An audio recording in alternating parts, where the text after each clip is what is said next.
Good afternoon and welcome to Kirkstone.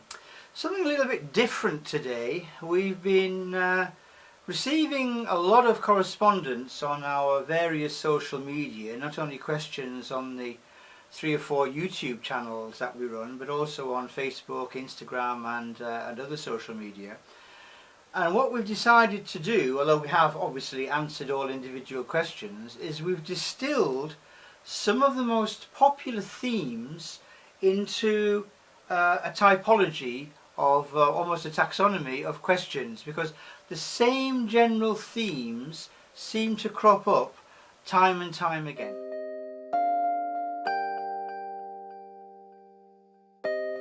So what I've decided to do is to put the 10 most popular questions into a hat and at random draw those questions out and answer as truthfully, as fulsomely and as honestly as I can in terms of helping people with background to the Kirkstone project and also specifically about cultivation of their own particular plants.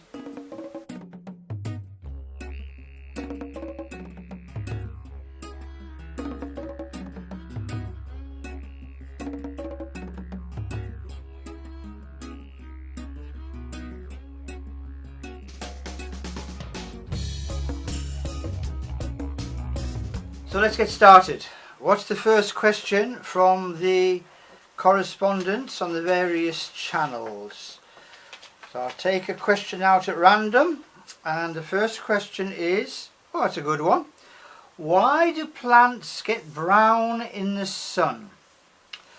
Now, there are a number of possible answers to this question, and the first one is a rather obvious one. If a plant is slightly dehydrated and the water is being insufficient to keep the cells in the plant turgid, in other words the cell walls stiff, then those cell walls will be more prone to damage, especially from ultraviolet and infrared radiation and other unseen solar effects that we as humans are not aware of, but plants are very aware of. And that will tend to, there's no clever word for it, burn the plants to a greater degree than if the plants were already fully growing and in their normal growing period. To add a certain level of nuance to that, if we're looking at a plant which has a defined resting period, like a Haworthia, very good example, many people think that Haworthias shouldn't be grown in full sunlight because they burn and they change colour. Well, that's only partially true, because obviously in their natural habitat Haworthias are exposed to much greater levels of solar radiation than they would normally experience in a western greenhouse or especially on a windowsill. And yet they don't always burn, they don't always become the browns, the purples, the oranges that we see sometimes. And this is simply because Haworthias will grow well and vigorously in their growing period, and if they're watered in their growing period they will become much more resistant to the sun. However, it's not always clear when the growing period of a particular Haworthia plant is, so it may be not getting enough water at a point in the year when it's actually getting more sunlight, as it were, than it was expecting. So although we may think it's the growing period, because that's what we've read in the book, it should be growing from August until February, that particular plant may actually think, well, actually I should be resting. Conversely, if the plant should be resting and you're trying to water it, it won't grow. So there can be a mismatch on the seasons. And if the plant is being slightly underwatered in its growing period, when the sun is very intense in our summer, then the plant has got a greater capacity to turn brown. An even more obvious answer, of course, is its plain and simple burning. Now, many plants that are exposed to sunlight are desert plants, and we would think that a plant can stand an enormous amount of sun because they come from a desert. It's very reasonable. But the growing conditions may be different. Now, for example, Copiapoa can take incredible amounts of sunlight but not necessarily heat, because they grow at very high altitudes. So the temperature and the ambient atmospherics are actually much cooler than we would expect. Now, Copiapoas wouldn't be a plant that would turn brown necessarily. Many of them already are brown. But for leafy succulents, it's nearly always a symptom of either over or underwatering. Now, underwatering I've already subscribed. It's about the turgidity of the cells and the proneness of the cells to burn. And overwatering can mean that the fine hair roots, which are responsible for taking up moisture from the soil, rot. And because the soil ball, the actual substrate that the plant is growing in, is simply too moist, then that plant may actually not be taking up any water or moisture, even though the pot it is sitting in is sodden, because every time the root hairs start to grow, they are in fact rotting. And what the plant does need is a chance to dry out, grow some new roots, and then it will be perfectly capable of taking up moisture again. Until that point, it's acting like a dehydrated plant. So basically it's a combination of light and watering that is the issue if plants are over browning. The third option is there are some plants, and I go back to Haworthias and aloes and others of that ilk, the old aloe family, which are specifically adapted to change colour in periods of intense sunlight, especially when those incredibly intense sunlight periods coincide with a lack of moisture. And that browning is exactly the same reason that humans brown in bright sunlight. It's a protective measure to prevent against damage. So it can be a healthy thing, but always check the roots and try and find out what the growth period of that particular plant is, because you may think you know what the plant growth ideal is, but the plant itself may have other ideas. So possible reasons for browning. Great question, that one.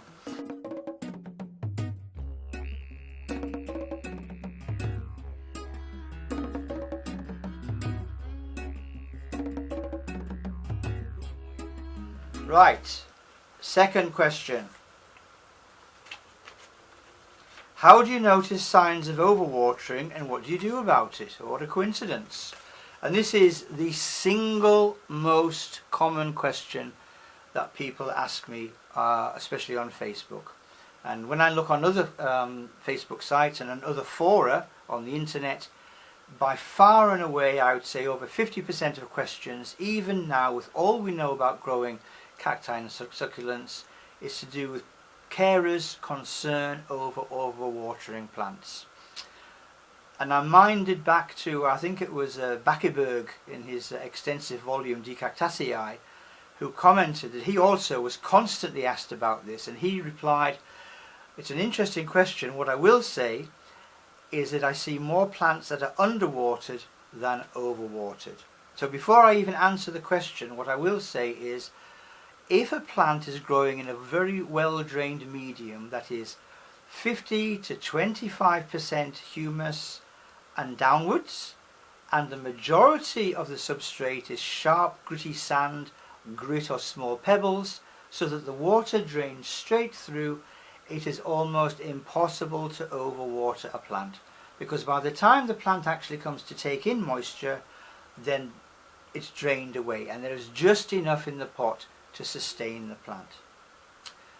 But to answer the question which has been asked, and to link back to the question which was preceding this one, the plant itself will indicate, first of all, by rotting. So if the base of your plant goes brown, even worse if the base of your plant goes soft and you take the plant and it's squidgy. So if I was to take this huge Tylochodon and I was to move this plant like that and it was moving about in its pot, then having been growing there for 20 years, I would assume that something was very wrong, because it's a very, very well established plant. If a plant isn't well established and doesn't have roots filling the root ball, it is much more likely that the plant will become prone to being waterlogged, and overwatering as a consequence will affect the plant. So the first thing to notice is signs of brownness or rot at the base of the plant. The other sign is if the plant is one of those which produces occasional leaves and short-lived leaves, like a Haworthia, Euphorbia, some crassulas, then you may find that there is more leaf loss than normal. So if you've got a plant which has, I don't know, round figure, 100 leaves on an Echeveria, and you look at the plant one day and you think, hang on, that used to have 100 leaves, it's losing leaves left, right and centre, it's only got 25 left.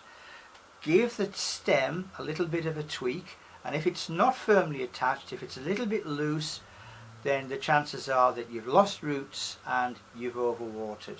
So there will be clear and obvious symptoms apparent in the plant itself that is saying basically, my roots are rotting, I'm not stable in my environment anymore, I need repotting into clean, fresh compost so that I can grow new roots and I can re-establish myself. So if a plant has been overwatered, if you do unearth the plant and look at the roots, and the roots aren't at their full strength or completely absent, then you treat the plant as a new cutting or a brand new plant. Plant it into clean, dry compost for maybe 2 or 3 weeks. Leave in a coolish, darkish environment, not full sun. Give it a chance to grow some roots, and the plant itself will tell you when it's ready. You will see new growth, and that will be the signal to start light watering and then gradually build up into a normal watering pattern.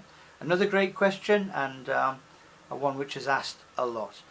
But the key, it's like disease and illness in humans, the key is to aim at prevention rather than cure. Make sure your plant is in very well drained substrate, and the chances of even have a discussion about overwatering are completely diminished.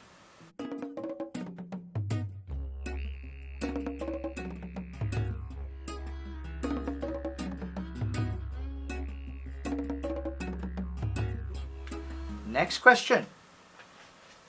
Question number 3. Now this is a good question, and again a very, very popular one. Where do you get your plants from?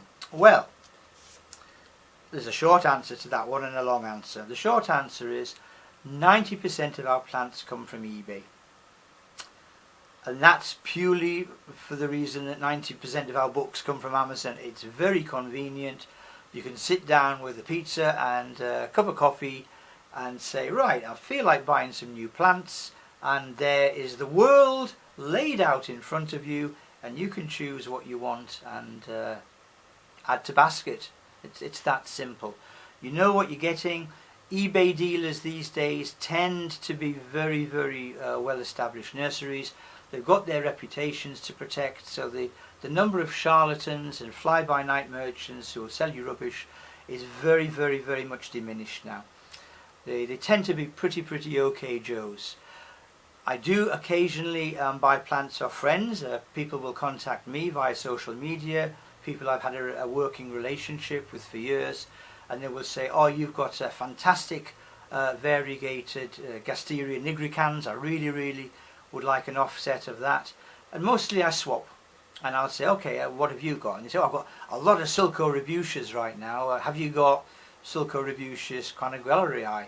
And I'll say, no, I don't have Sulco Rebusia Canaguellerii. I'll take a cutting of that and I'll exchange that way. But I would say 90% of plants come from eBay.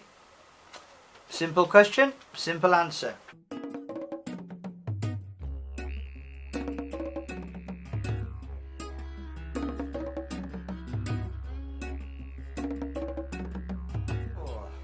Autobiography. How long have you been growing cacti, bulbs and other succulent plants? Well, a little bit of a story before I give the answer. When I was young, I was very interested in animals. Now, we weren't a wealthy family, and I didn't even have a television in the family until I was about 10 or 11.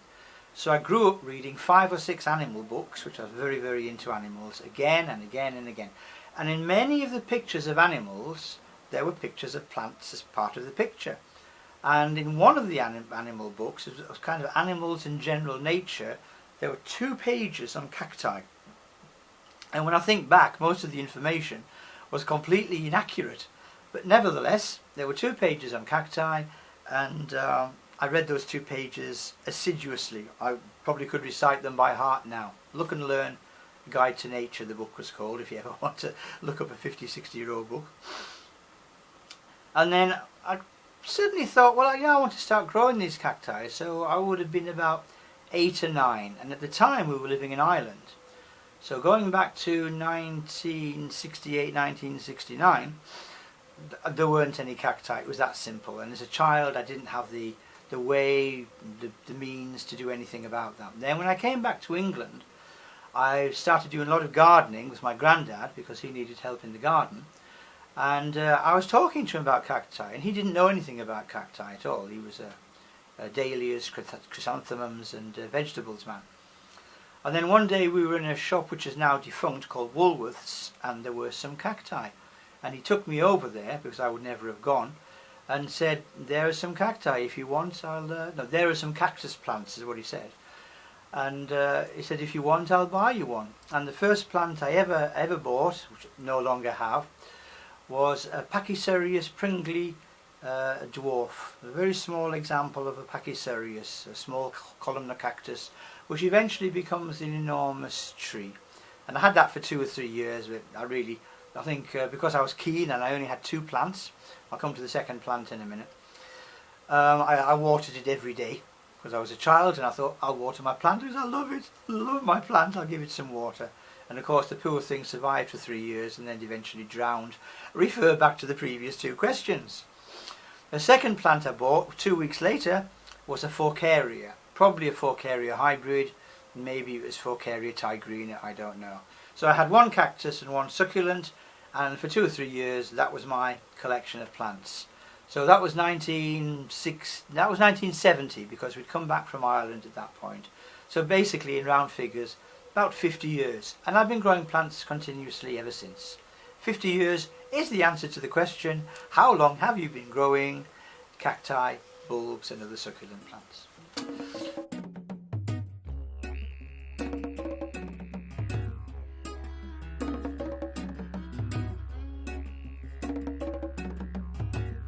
Right, next question. What is your favourite group of plants? That is such a hard question.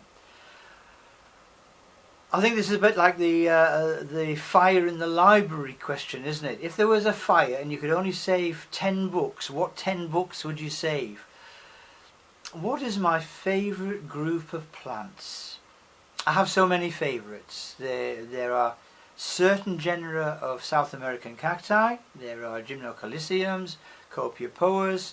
There are North American cacti, Ariocarpus, and North America, Astrophytum, of course. I would say they're my 4 favourite cacti genera. And then succulents, aloes and agaves, although there are others that I grow and cherish.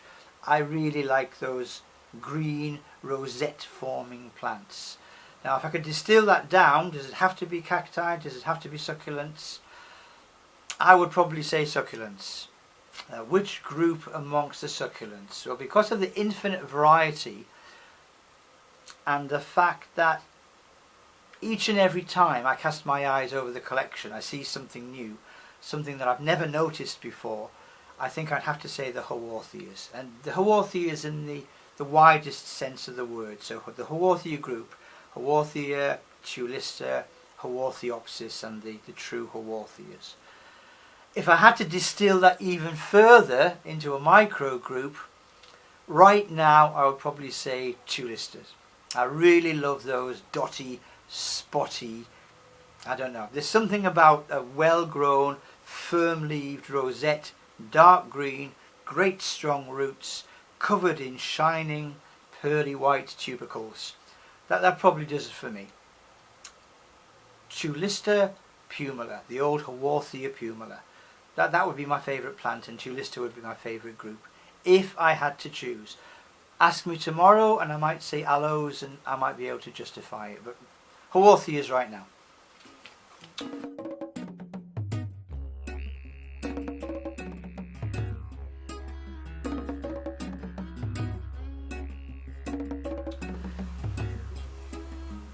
What is your favourite plant, your absolute favourite? You would think I'd set this up, and I haven't. I really haven't. My favourite plant, my absolute favourite, I won't waste any time, probably Tulister pumila. There we go.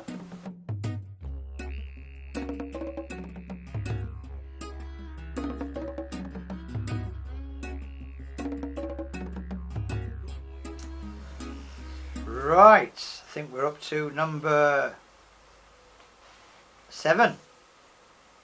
How often do you water and how do you know when to water? Watering, watering, watering, watering, watering, watering. Every other question is about watering. I water as regularly as I think the plants can take. One of my good friends, Karsten Tompkins, if you're watching this, Karsten, we talk and spar quite regularly on the British Cactus and Succulent Society page, told me last night that he waters his plants in the heat of summer once a month. I water my cacti in the depths of winter once a month. I'm a successful grower, I think, in my opinion. He's a successful grower, I think, in my opinion. So there are different ways of answering that question depending on a whole range of mitigating circumstances. What are the plants growing in? If they're growing in plastic pots, they will need watering less often than if they're growing in clay pots. If there is a very large amount of drainage material, pebbles, sharp sand, grit, in the substrate, they will be able to take more water. My plants have got a lot of drainage. Karsten's plants have possibly less drainage, usually in clay pots. I don't know why people get different results by doing the same thing and the same results by doing different things. I don't know. It depends on a whole range of different factors. Most appropriately, and in an effort to answer the question fairly, I think as a rule of thumb, I would water plants on average every 2 weeks in the growing season. If it's really hot, I'm talking about the peak months for cacti of June, July, August, I might increase that to once a week. Not because the plants would show any need to be watered once a week, but I tend to have the view that if the plant desires water in its own little planty way, then that water should be available to it. I don't personally see why a plant should have to wait 3 weeks if it's ready to take up water. That's basically it. The Haworthias, the aloes, the gasterias, I would water from June through to December on that kind of once a fortnight, moving up to once a week schedule in the hottest months, and then gradually fade away towards the autumn and winter. Resting period I wouldn't water at all unless it was really hot and unseasonable, and as we all know the seasons are slipping all over the place. So last year it was really warm here in September, October, November, and really cold in April and May when it should have really been spring. It was much more like winter. So you have to adapt to that, and the plants seem to be pretty good at adapting to that too. But I would be looking at some kind of a figure very close to once a fortnight in the growing period, less if it's cooler and shadier, more if it's intensely sunny and not at all in the rest period. Cacti I would water on that schedule from March under normal circumstances, moving through towards September, drying right off from September to February. The aloe family from South Africa, by and large with the odd exception, I would tend to water after flowering, which is a key, after flowering from June through to December, then reducing right the way down until March, then resting April and May, and then gradually building up again after flowering. Why after flowering? Because Haworthias, aloes and gasterias will flower whether they're watered or they're not watered. They will use the energy from the leaves, they will drain the bottom leaves, the leaves will dry up and become husks, and the new growth will continue even if you don't water until there is no goodness left in the plant, and still they will flower. And the reason they flower is because the plant knows in its normal environment that the seeds will be shed on moist ground. So the plant is expecting to enter the growing period, the wet period, immediately after flowering. And there was a 1 week period, I think it was in the middle of June, when almost every Gasteria was in flower. It was either about to flower, but the majority were actually in flower with open flowers in 1 week. So clearly the period immediately after that was the rainy season in South Africa, and that's when I started watering, and that seems to work. Cacti, that period; succulents, that period; and other particular genera of succulents, if we're going to go into specialist areas like Lithops or Argyroderma, will have their own growing periods, and then you look at plants like Titanopsis, which will have 2 species which will grow in the winter growing period, and the rest of them grow in our summer growing period. So you have to know the plant. But as a rule of thumb, to avoid being repetitive, March through to September, and for the leafy aloe families from June, July through towards December, lighter watering through towards spring, rest period in spring, and then recommence after flowering.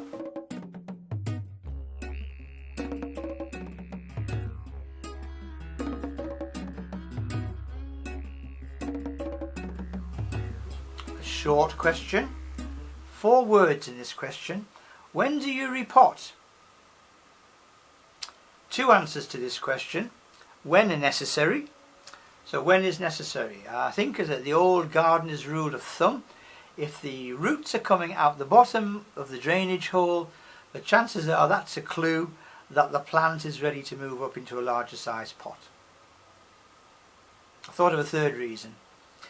The 2nd reason is for aesthetic reasons. I have recently started moving towards wider, shallower bowls rather than narrower, taller pots.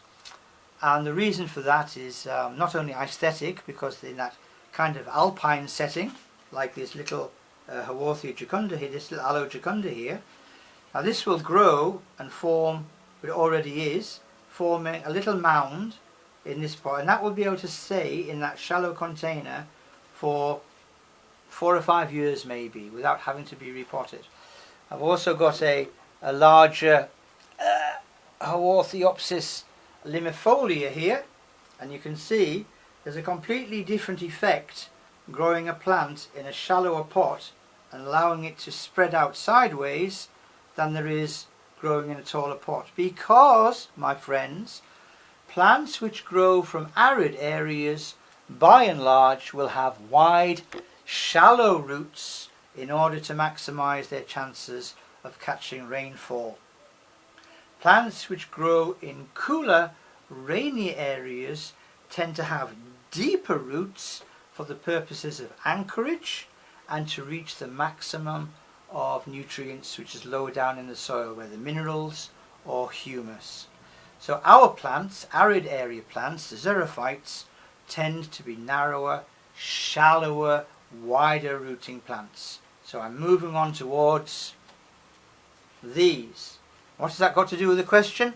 Well, I'm repotting some plants which don't need repotting because I would rather see them, for aesthetic reasons, in shallower pots. So that's the 2nd reason. And there was a 3rd reason why, when do you repot, wasn't there?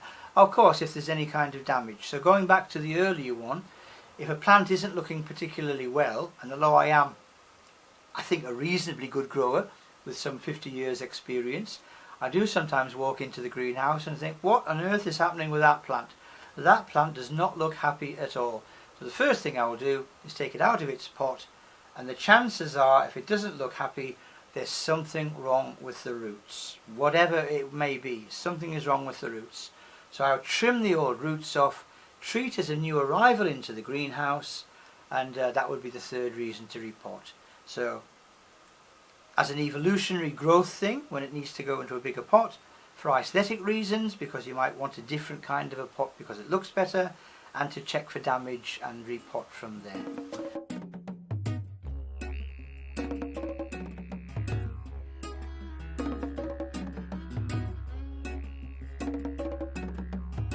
Question number 9.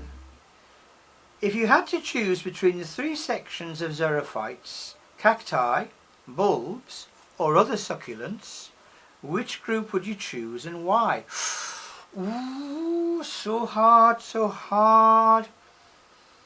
Well, I don't want to give the same answer that I gave earlier, but if I had to choose a whole group of plants, whether cacti, succulents or bulbs, I would probably choose bulbs. Why? Well,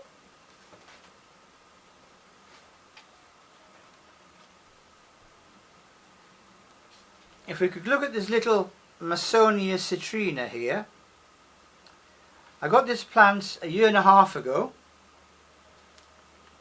along with another 6 or 7 Masonias, and there is a feature on Masonias on our channel, well, on South African bulbs, including Masonias.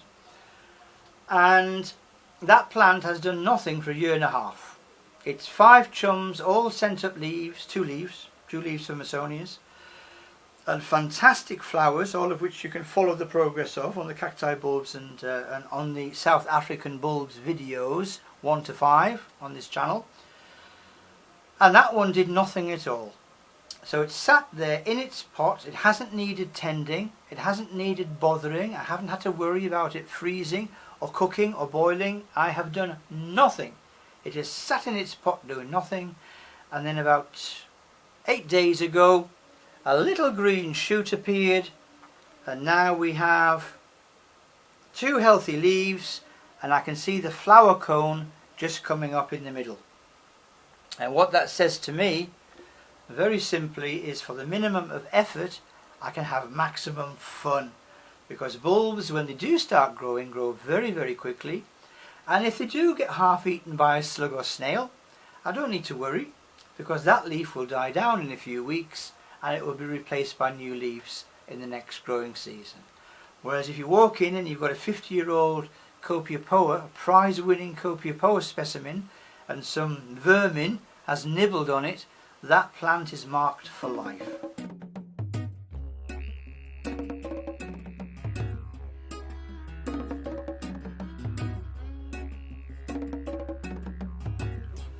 And the next question. Oh, this is a good one, and this one actually comes up almost as often as questions about watering and repotting. Who are your favourite suppliers? Who are my favourite suppliers? Now, when I first read that question, I thought, oh, how can I answer that? I've bought off hundreds of people over the last few years. But actually there are a few main suppliers. I have to put my thinking glasses on for that one. I think one of my favourite suppliers has got to be Piotr Marchella in Poland. He trades on eBay, or the Marcellas trade on eBay as Cactus Lover. And if you've seen the recent expose on the genus Gymnocalycium and all of the processes unveiling right from inception, from the unboxing and the 3 large boxes that came from Poland full of Gymnocalycium cacti, and potting up, which has been on the Gymnocalycium series 1 to 10, which immediately precedes this questions and answers video. All of those plants, apart from the very, very last few, came from Piotr Marchella, trading as Cactus Lover. And the reason that I particularly liked Piotr, apart from the great communications on eBay, was each individual plant was wrapped in something like newspaper to protect it. It was then cushioned, a label, a clearly written identifying label was attached, and the plants were equally spaced. There was foam padding between each one. There was a layer of polystyrene around the box, and the padding filled up to the polystyrene. There, you could have kicked those boxes around a football field for an hour and there would have been no damage to the plants. They were absolutely superb. And the quality of the plants themselves, most of which came with biographical data, with origin data and field numbers from collectors. Absolutely superb. So that was the first name, not the best by any means, but certainly amongst the best of the suppliers that I've dealt with. So that was Piotr Marcella, who trades on eBay as Cactus Lover. Just have a search for Cactus Lover, but I will put some kind of a link in so you can find his fantastic selection.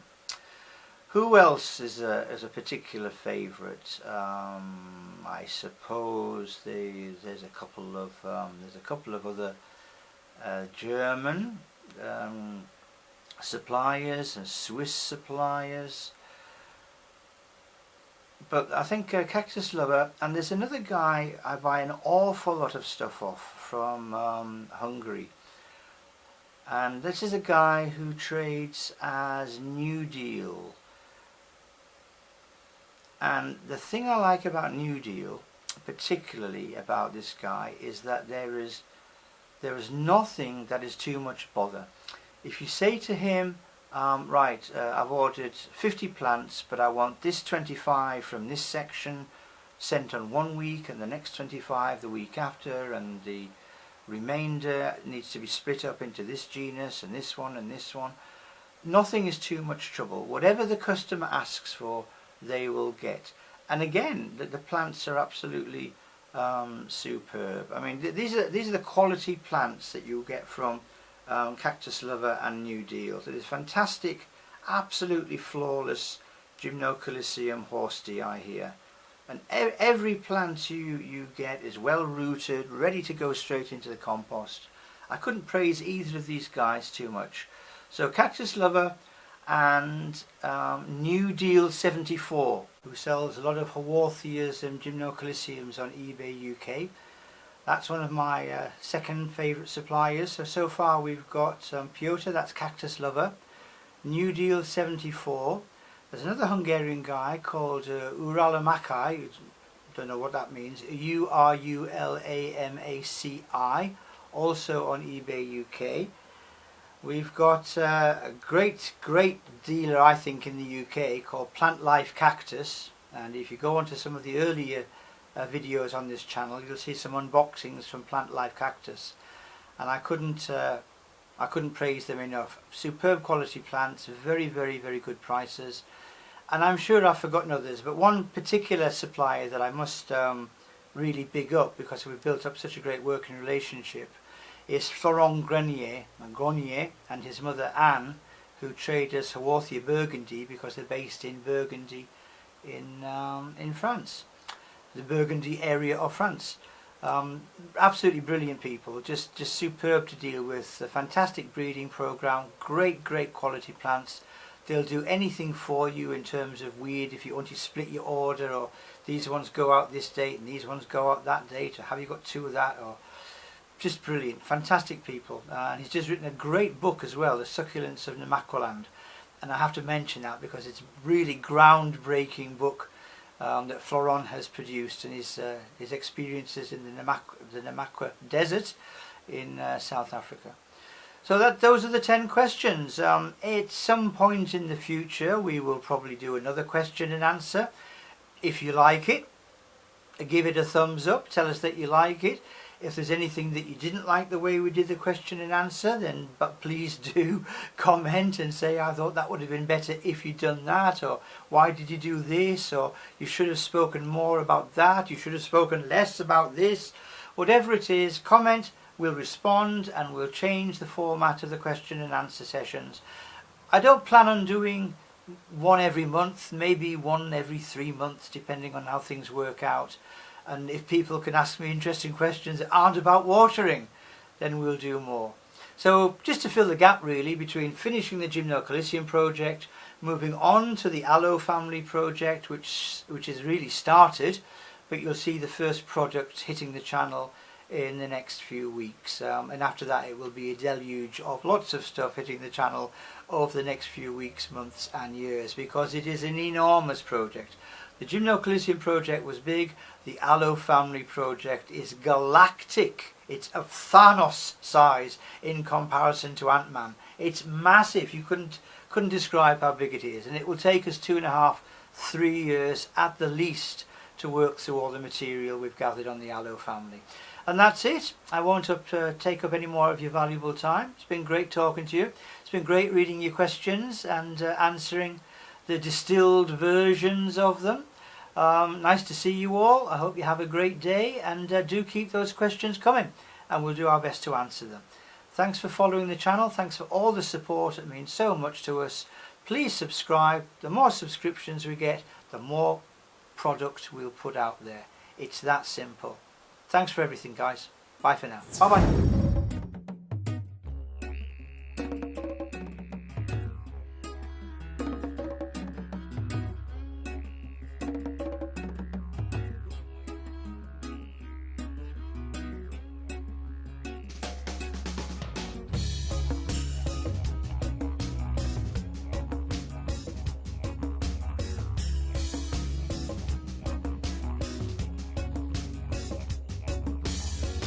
Chaque seconde qui s'offre, là où la vie nous mène, en symbiose.